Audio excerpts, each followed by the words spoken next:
Hello and welcome to Medic Talk.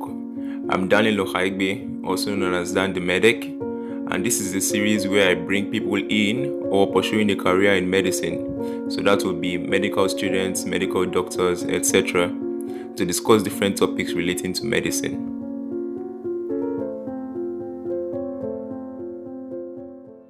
Before we proceed, a huge thank you to Feedspot for adding this channel to the list of top medical students on YouTube.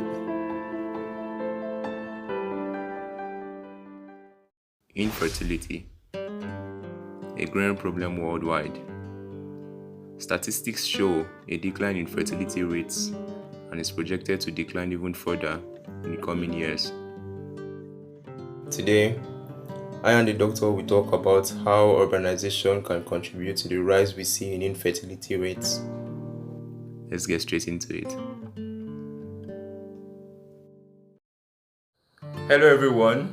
Today with me to discuss the rise in infertility is a doctor, a Black, Asian and minority ethnic maternity ambassador, an award-winning, the list goes on, but for time's sake, let's just call her.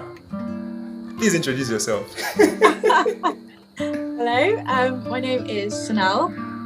Some people may know me as Dr. CHANNIE. And for the reason for that is just because my mum always grew up and she used to call me Shani. So, doctors sometimes are thought of these superhuman people that do these incredible things and save lives. But to be honest, I like to think that we're just human. And I just like to think that I'm on par with kind of everyone else. So I call myself Dr. Shani, like on my social media and stuff, purely because I just think it makes me a bit more personal. People can relate to me a bit more. So yeah, I'm Chanel, Dr. Shani, whatever you want to call me. And all right, all right, Doc, you're welcome. Welcome to Medic Talk. Welcome to Medic Talk. So much for having me. So I'm pretty sure you've seen on the news that there is a rise in infertility. Maybe you've seen on the news or you've read on the papers that there's a rise in infertility, basically. What do you think is the cause of this case? So I think there's quite a few reasons for this, and I think just for context for everyone, urbanization is the movement of people from rural areas to urban areas, and I think when that happens you get a lot of people more concentrated in one place. You get a higher density of people. So as much as that comes with a lot of positives, you get a lot of economic development, a lot more infrastructure, better access to, education, health, medicine, all of that sort of stuff. There are other problems that also come with that, because with more people becomes more waste, a reduction in the air and water quality, a reduction in sanitation. So as much as it can empower people and create a lot of wealth, it also causes a lot more disparity, and you also get poverty as well. And that kind of, polarizing thing with rich and poor people living in a very small density can create crime, can, create unemployment, things like that. So I think with all the things that come with urbanization, that has an effect on fertility, because with more waste, we have more disease and more disease agents, especially things, such as toxic chemicals, things like car exhaust fumes. And I've read into a few studies in India that just looked at how the lead being produced from car exhausts had actually led to children having a lot of problems growing up. They're exposed to all this dust and smoke and noise pollution, things like that. And they actually found that in some children it had lowered their motor coordination, it had affected their IQ. So I think this is, having actually quite detrimental effects, especially, on developing children and things like that. So yeah, I think that's one of the reasons. Interesting, because unfortunately, not every good thing is absolutely good, unfortunately, because we have a case whereby people are traveling or moving into well-developed areas in order to have better lives, but at the same time they are going into more risk, if I may say. Like for instance, you go into the city and then you start to use perfumes, you start to use pesticides, and then different things that are supposed to make your life better, basically, but they have negative effects on your health. And it's quite sad that urbanization, that has so many good sides, also has quite a number of downsides. Yeah, it's really a double-edged sword, and that's I guess half the problem, because you know what you touched on there with pesticides. Pesticides have shown to have really detrimental effects, especially on a female, and in terms of their hormone function, and causing, you know, hormonal imbalances that can affect, you know, their ovaries and tubes, and the way that all functions, and in some ways that can, you know, impact on their fertility, probably through a long-term exposure. What's interesting, I think, around like pesticides and fertility is, from what I'm aware, there's been quite a lot of studies on men, and that's because they're in direct exposure to pesticides, because men are usually the farmers, they're usually, you know, doing the agriculture, the handiwork. So a lot of the studies actually looked at men and, you know, found that there was a reduction in their fertility due to direct exposure. But I think they're still lacking in terms of, you know, the effect that that's having on females through kind of a re-entry pathway, you know, in terms of like eating foods that have, you know, had pesticides and exposure that way. So I think there are obviously studies that have potentially concluded there is a link between pesticide exposure, which, you know, has known effects on females and males in terms of fertility.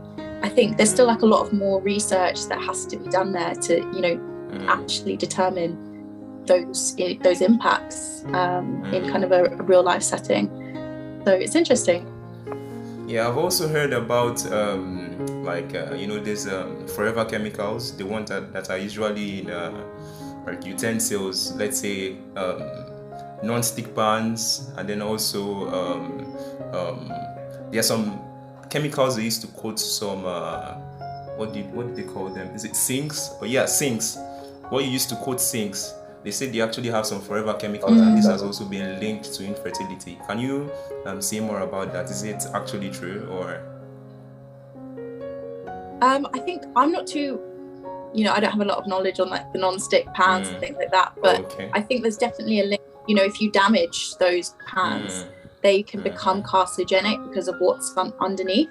So, you know, like a normal non-stick pan itself is not an issue, but as soon as you get kind of like cuts or, you know, damage to the pans, and you get those little holes, you might not think anything of it, but apparently that makes them carcinogenic.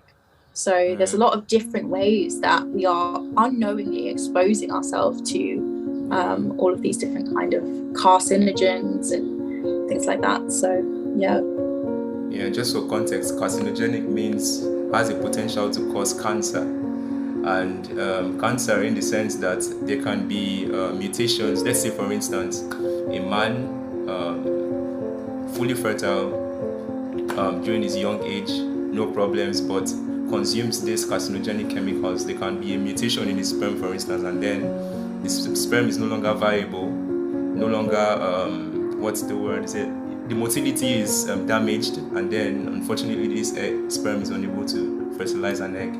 So that's also a potential risk. And then also there's something I came across having to do with is it delayed marriage, or delayed having of children. When you delay having your children, of course, like we know about women and menopause, but I actually saw that in men the risk for infertility also increases as you prolong like getting married. So there's also a correlation between that and then infertility. And it's quite sad that the things that we do, first of all, like trying to get an education and then trying to be successful, can actually hinder your ability to have children, and it's quite sad. It's quite sad.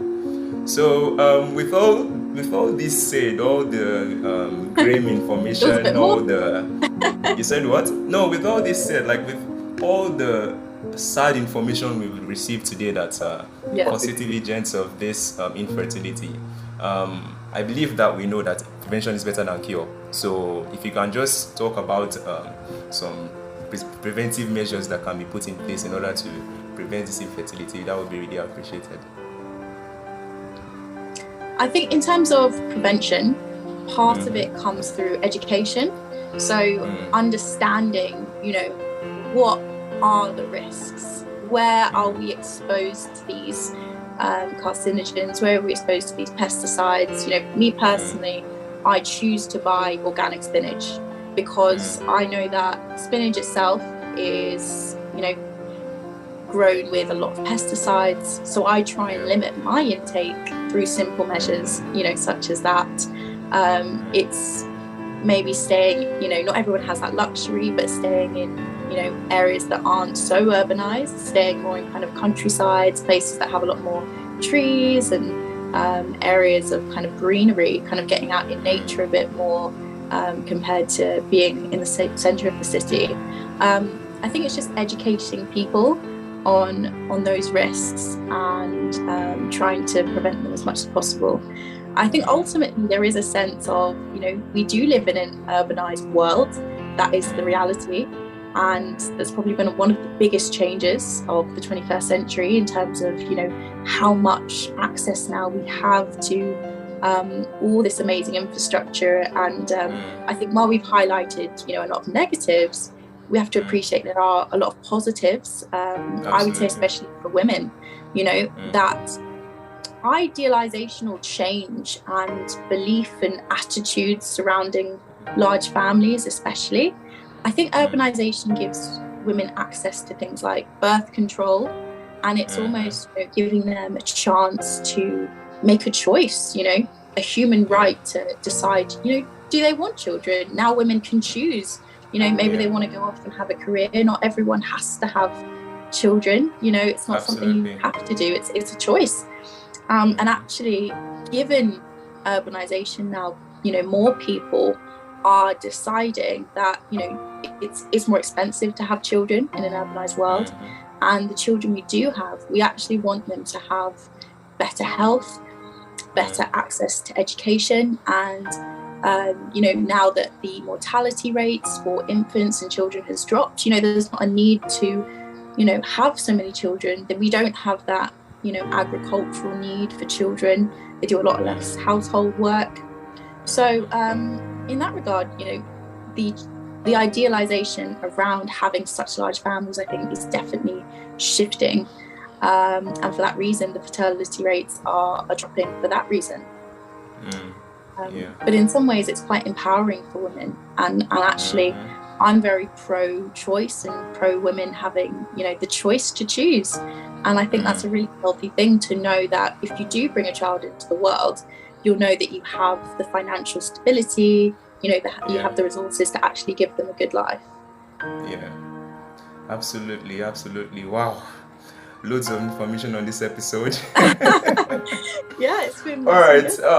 Thank you so much, Doc. It's great to have you on today's episode.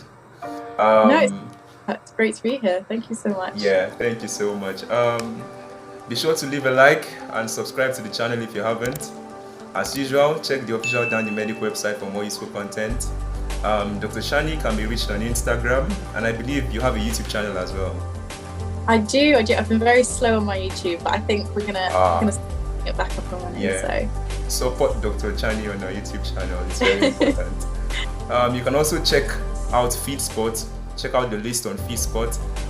You can also follow me there, and the links to everything mentioned will be in the description box below. Goodbye and take care of yourselves.